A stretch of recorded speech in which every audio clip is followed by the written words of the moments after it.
galang-galang ng principal ng Sabang Elementary School, Ma'am Jocelyn Fulo Garalde.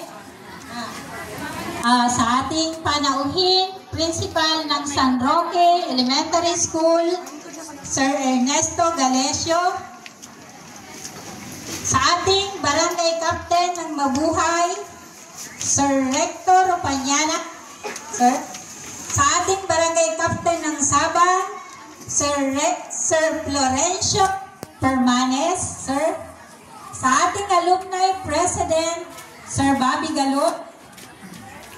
At sa ating SGC Chairperson, Sir Larry Peralta.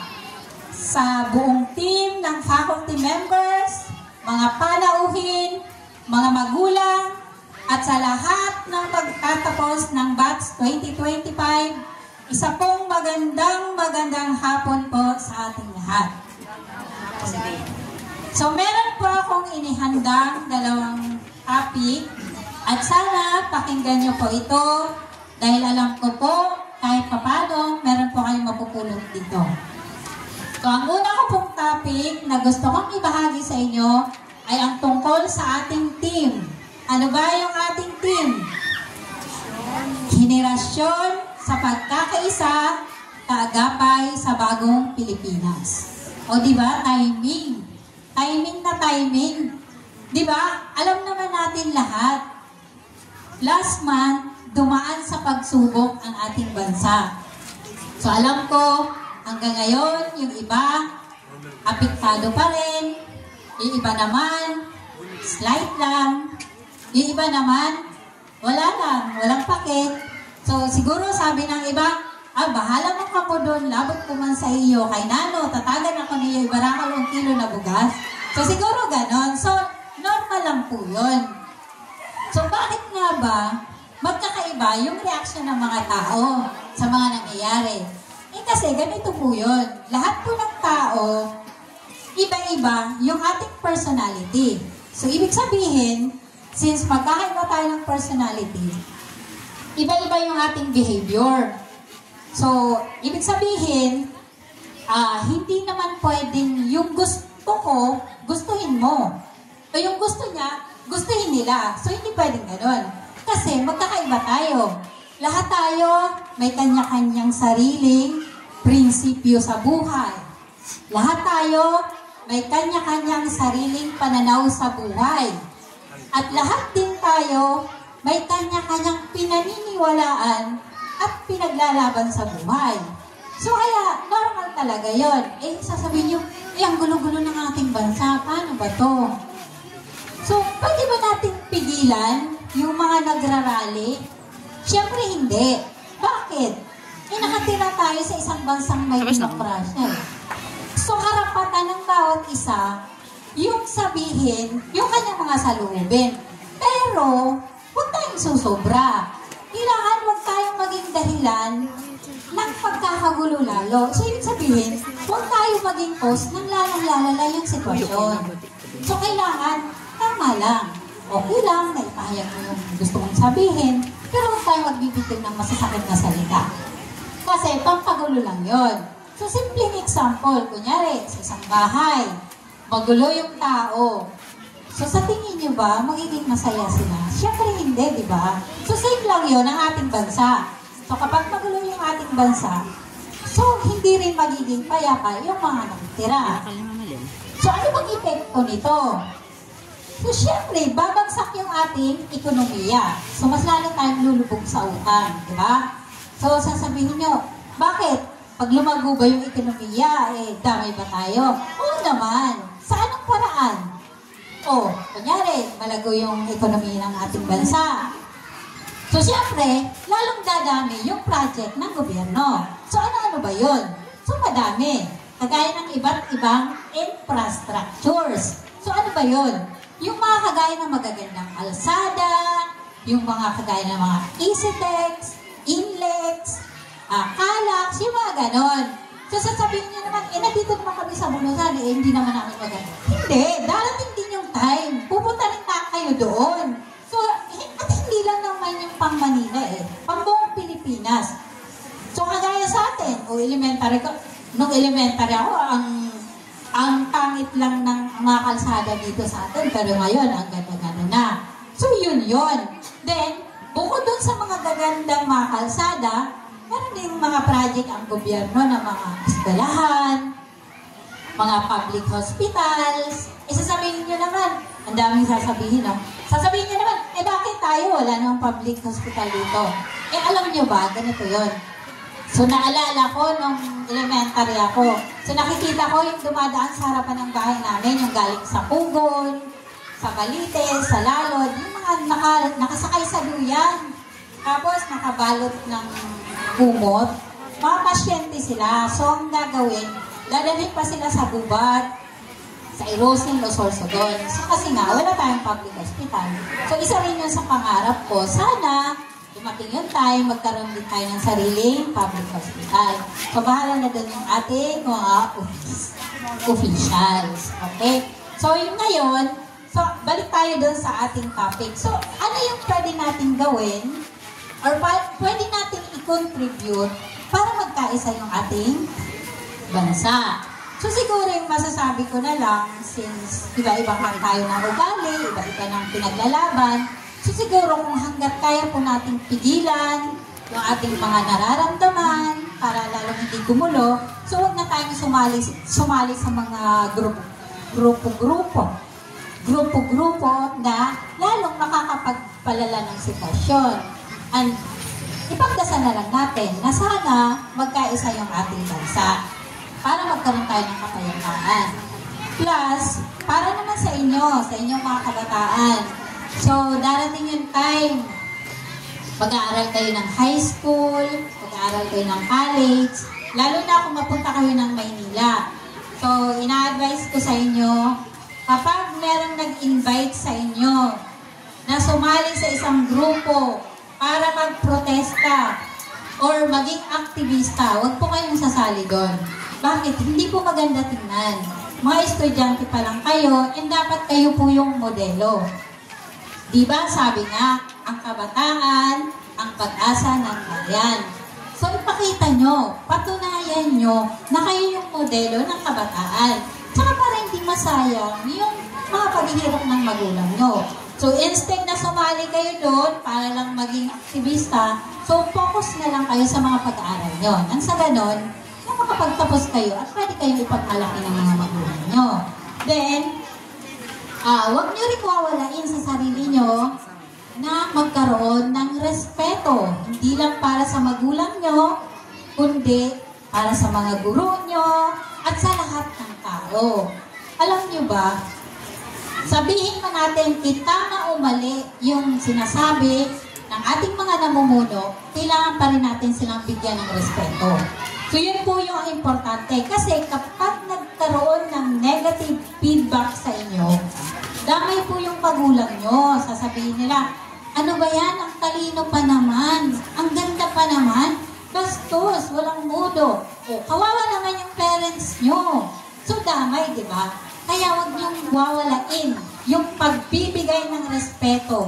Hindi lang para sa isa, kundi para sa lahat. So yun yung dalawang bagay niyong tatandaan habang kayo ay nag-aaral. So, okay? Pangalawang topic. Punta naman tayo sa ating pangalawang topic. Ayan. So, gusto kong i-share sa inyo kung paano ako nakapagtapos ng pag-aaral bilang isang working student. So, kagaya nyo, dito rin tapos. Kami nga yung batch 81. So, sa hirap ng buhay noon, sa edad na 13, nakapunta na po ako ng Maynila para maging kasambahay. So, nung una, ayaw kong payagan ng nanay ko kasi nga napakabata ko pa. Since gusto ko pong makatulong. Gusto ko pong makatulong sa nanay ko at saka sa mga kapatid ko. So, sa kakapilit ko, pinayagan niya ako. Alam niyo ba kung ano yung trabaho ko doon pagdating sa edad na 13? Paghugas ng mga plato, kadami pa naman kasi kantin. Buti na lang, abot ko yung lababo. Kasi, nung 13 years old ako, kasi laki ko lang yung isang grade 1 pupil. So, ganun ako kaliit. So, ngayon, kaya ko naman magtrabaho doon, yung paghugas ng mga plato. Ang hindi ko lang kinaya, yung pangungurot ng apo ng employer ko. So, hindi ko alam kung bakit gusto-gusto niya akong kurotin. So, walang araw na hindi niya ako kinukurot. So, umabot ako doon ng mga 3 months. 3 months. So, nagpaalam na ako. Kasi nga, hindi ko naman pwedeng patulan. Unang-una, matanda ako. Ako 13. Yung bata, 10. Plus, apo pa siya nung amo ko.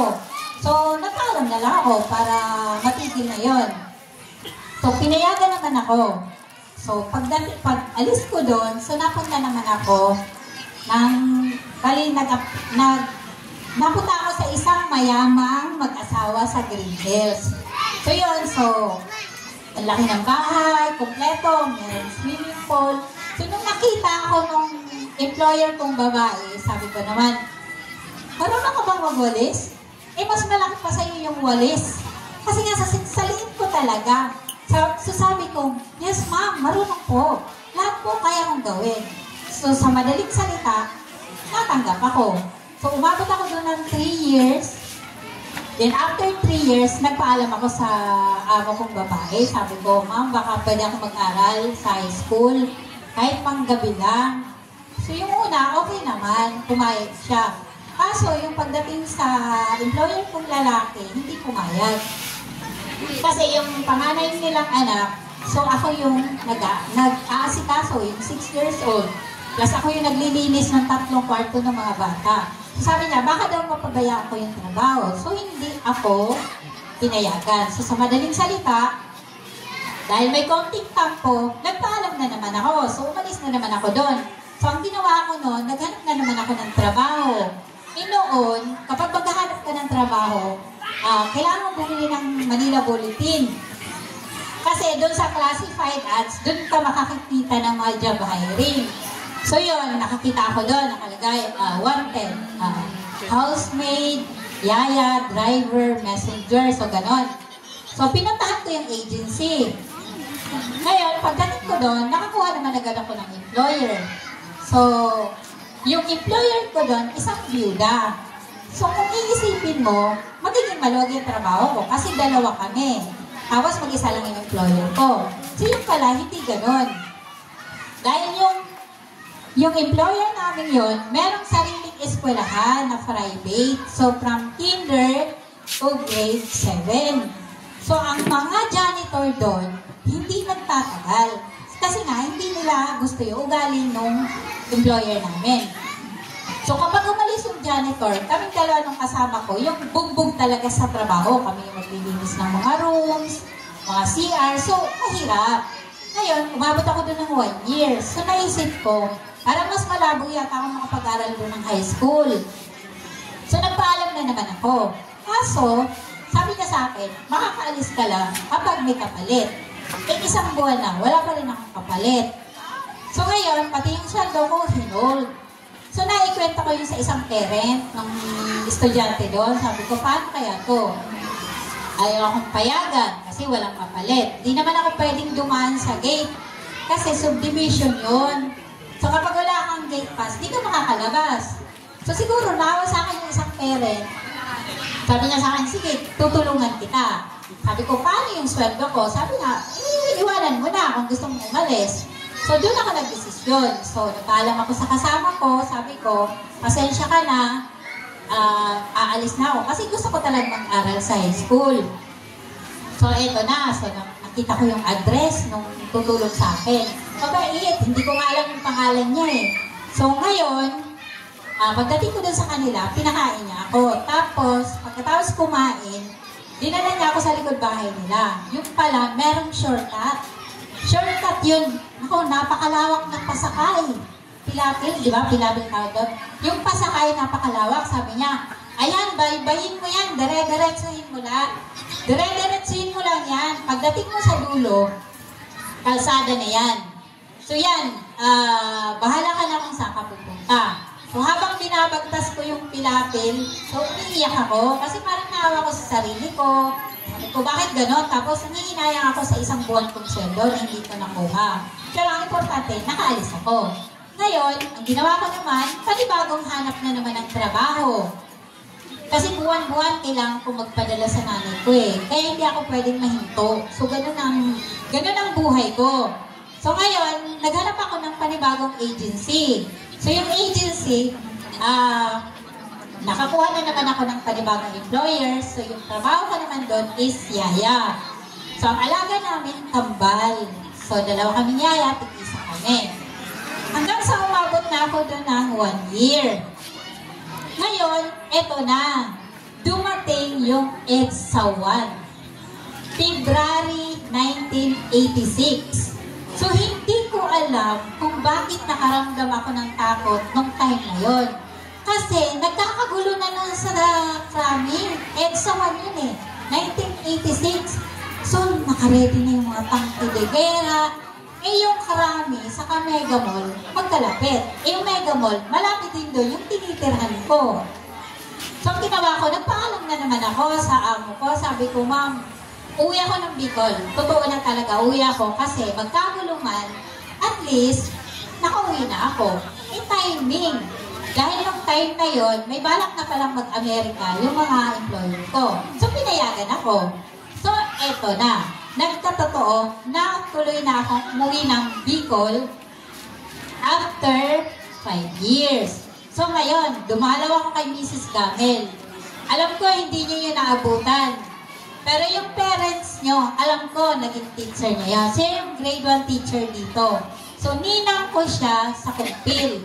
So, sabi niya gano'n sa akin, naku, Annalyn, huwag ka lang bumalik ng Manila. Sa akin ka na lang. Pag-aaralin kita. Dito ka sa akin. Akong bahala sa tuition mo. Mag-aral ka sa Bigay. So, gano'n ang sabi niya. Nung una, sabi ko, parang nakakahiya. 18 na ako, sabi ko. Tapos yung kaklase ko, 13. Sabi ko, di ba parang nakakahiya? Sabi niya, ay hindi. Ako, may asawa na ako. May mga anak na ako. Nagtitister ako sa NTC. Hindi. Dito ka, huwag ka nang umalis. So, ganun. Sa madaling salita, nakumbinsi niya ako. Hanggang sa dumating na yung pasukan. Nung una, talagang nanliliit ako. Parang hiyang-hiya ako sa mga kaklase ko. Kasi nga, yun mo 18, tapos sila 13. So, hiyang-hiya talaga ako. Kaya paglabas ng klase, as in, ang bilis kong lumabas. Yung talagang hindi ako lumilingon sa hiya. Hanggang sa dumating yung time na meron kaming subject, yung YDT. So, lahat ng section, puro babae lang. So, magkakasama.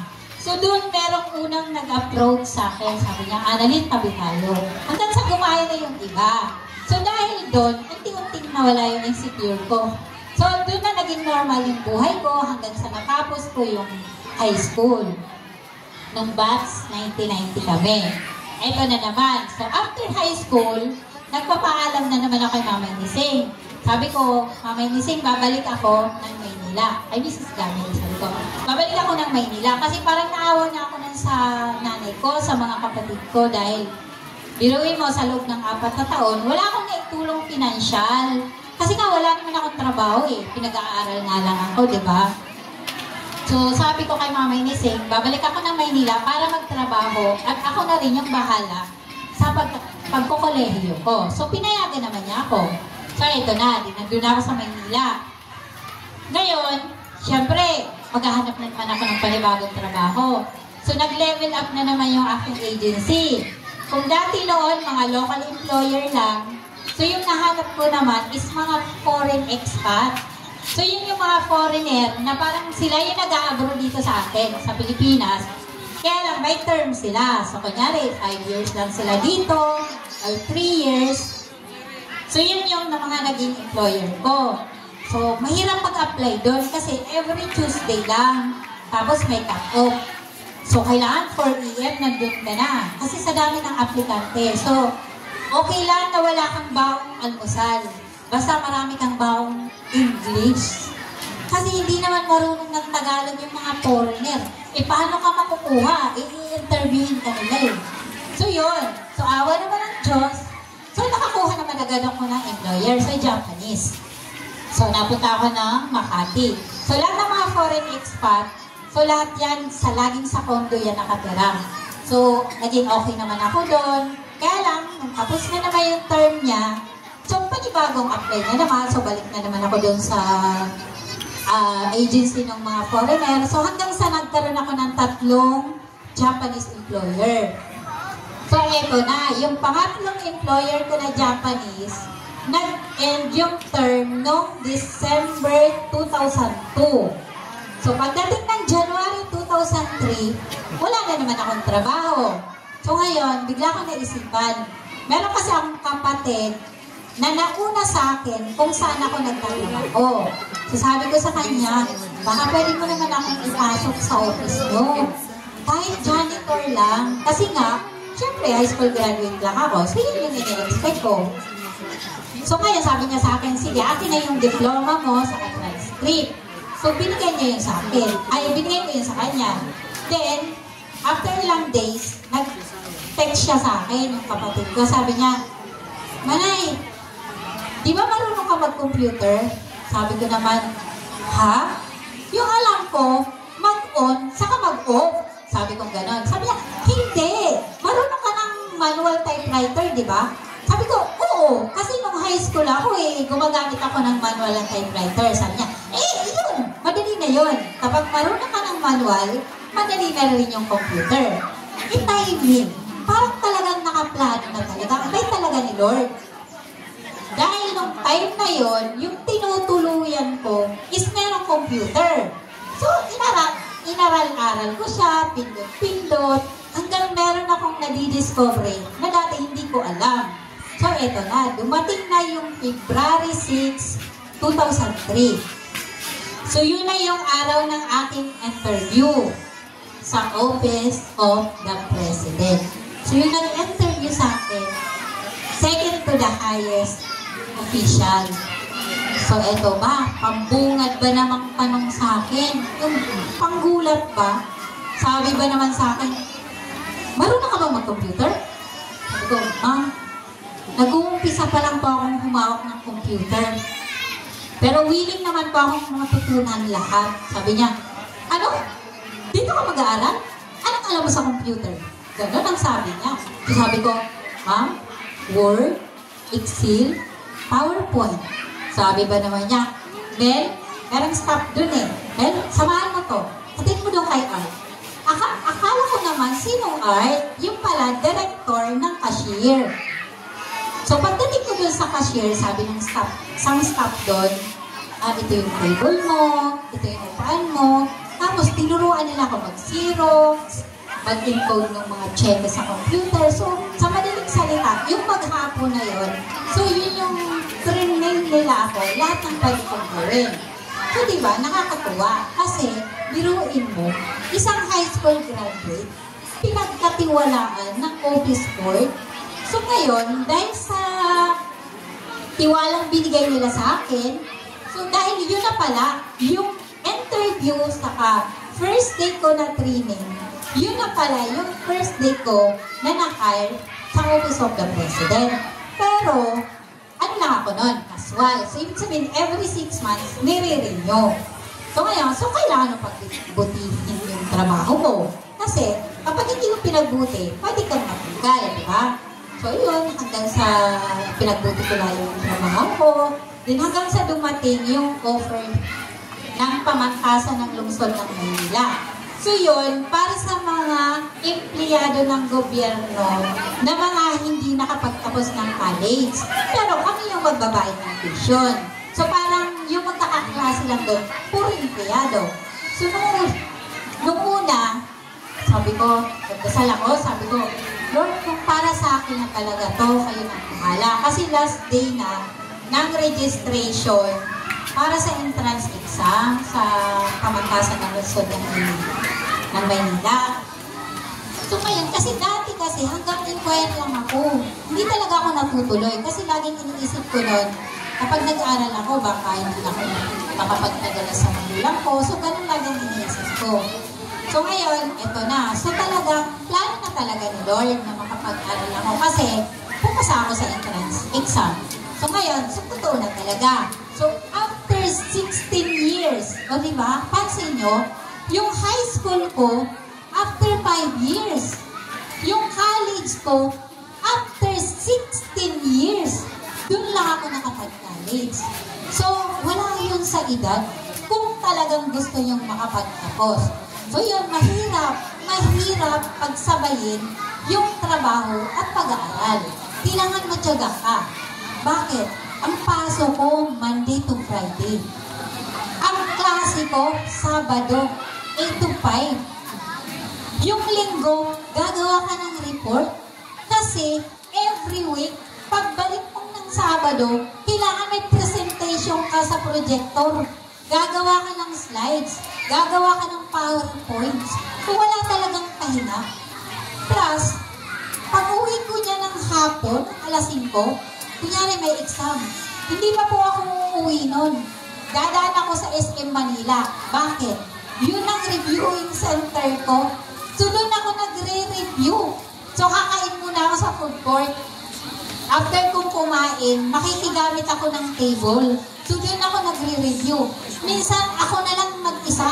Nakikita ko, yung mga maintenance naglilinis, ako na lang mag-isa. Kasi tinatapos ko yung review. Dahil sa araw, wala akong time eh. May trabaho.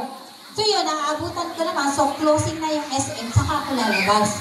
Eh at least, natapos ko naman yung aking pag-review, di ba? So ngayon, naabutan ko po yung LRT. So pagpasok naman ng umaga, panibagong hirap na naman. Tuwing umaga, ang hirap mag-commute sa LRT. Nung time namin, hindi ko alam ngayon kasi may service na kami. So hindi ko alam. Talaga naman, hindi mo magagawang huminga. Bakit? Sa sobrang sikip.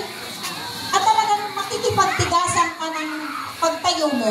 Kasi kung hindi ka makikipagtigasan, matutumba ka. Ganun kahirap sa sobrang siksikan. Plus, pagbaba ko ng Carriedo Station, takbo na ako niyan. Diyos ko, ilang beses akong nadadapa. Yung parang tinaluka, kasi sa sobrang bilis. Kaya ang punit ng pantalon ko noon sa tuhod. Kasi, busnet talaga. Dahil nga sa sobrang bilis ng takbo, bakit ako tumatakbo? Gusto kong abutan yung jeep na papaalis na. Kasi kung yung aabutan kong jeep, na ako yung unang pasahero, so maghihintay. Pwede akong malate. Ibawal nga akong malate eh. Contractual lang ako eh. Casual ako. Every 6 months, pabawas ng pabawas yung list, yung master list. Diyos ko, every 6 months may nababawas. Siyempre, ayoko mangyari yun, di ba? So, lalo kong pinagbubuti yung trabaho ko, ayoko malate. So, kaya kahit nadadapa ako, bangon, takbo ulit. At pagbaba ko na naman ng jeep, panibagong takbo ulit. Kasi wala namang jeep na pumapasok sa loob ng compound ng Malacanang. So, walang jeep doon. So, talagang lalakad. Ang kalayo pa naman parang papunta sa plaza. So, 2 ulit na ganun. Kaya talagang hindi ko makakalimutan yun. Dahil ilang beses akong nasusubsob sa kakatakbo para lang hindi malate. So, ito naman ang maganda. Nagbunga yung 4 years nakakatakbo ko. Bakit? Nung nagkaroon ng permanent items, so nabigyan ako. O, diba? Sabi nga, pag may tiyaga, may nilaga. Plus, nung nagkaroon ng fun run sa office namin, sumali ako. Eh, naka-second place. O, diba? Na-practice. 4 na taon ba naman kakatakbo tuwing umaga para hindi mali? O, nanalo ako, nakasandal pa. Kasi hindi ako ready. Eh, ewan ko ba? Wala, natripan ko lang. So, yun. So, ngayon, hanggang sa natapos ko yung college. Ngayon, ang pagka-graduate ko ng college, 2008, yung time na yun, medyo broken-hearted. So, sabi ko, kailangan makalimutan mo to. Ayoko isipin to bago. Grabe, ang duso. Padusoon, sabi ko. So, ang ginawa ko, nag-enroll ako ng masteral. Imagine nyo, kag-graduate ko lang ng April. Pagdating ng June, nag-enroll lang ng masteral. Bakit? Gusto ko makalimutan yung nangyari. Kaya kayo, pag may problema kayo, huwag kayong magmumukpok doon. So, mag-isip kayo ng paraan na mas ikagaganda ng buhay mo. So, ganun yun. So, hanggang sa natapos ko yung aking master's degree noong 2012. O, ayan, di ba? By the Lord, hiningi ko lang college. Pero 2 diploma yung nakuha ko. Plus, nagkaroon pa ako ng bahay at lupa. ano naman yun? Rent-to-own yun. So, mula nung college ako, hinuhulugan ko na siya. So, kaya nung last 2023, na-fully paid ko na siya. O diba? Ganong kabait ang ating Diyos. So, kaya bago ako magtapos, meron akong 5 bagay na gusto kong tatandaan nyo at susundin nyo. Kung gusto nyo talagang magtagumpay sa inyong mga pangarap, una, araw-araw po kayong makikipag-communicate kay Lord. So, ganun po yun. Gawin niyo po siyang best friend. Ano ba yung best friend? Di ba lahat pwede niyo sabihin? Masaya man kayo, umalungkot, lagi kayong makikipag-usap kay Lord. Para lahat ng pangarap nyo, lahat ng plano nyo, i-guide kayo. Then, number 2, mahalin nyo at igalang ang inyong mga magulang. Para sa ganon, siksik, liglig ang biyayang inyong mararanasan. Then number 3, kailangan meron kayong 2 bagay na to. Ano ito? Ang pagiging matyaga at matibay sa hamon ng buhay.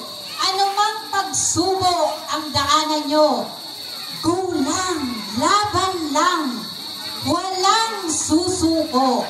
Yan. Number 4, kapag dumating yung time na meron na kayong trabaho, mahalin nyo ang inyong mga trabaho dahil ito ang magbibigay sa inyo ng tuloy-tuloy na pag-asenso. Ayan. At ang panghuli, ugaliin nyo pong mag-ipon.